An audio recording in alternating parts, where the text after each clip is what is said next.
নইলি একবার নইলি সার্গো নিয়ে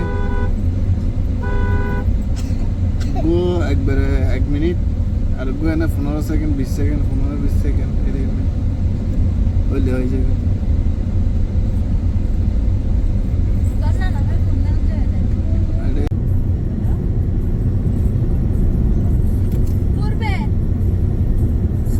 তারপরে কথা দরিস বুঝছ না ব্যারেক করিলে দরিস করে যাবে এটা না হ্যালো ভাই তো ও মাই গড দেখো দেখো মুভিস কি তো রাস্তা চলে আসছে দেখো দেখো তো ও বাবা কত বড়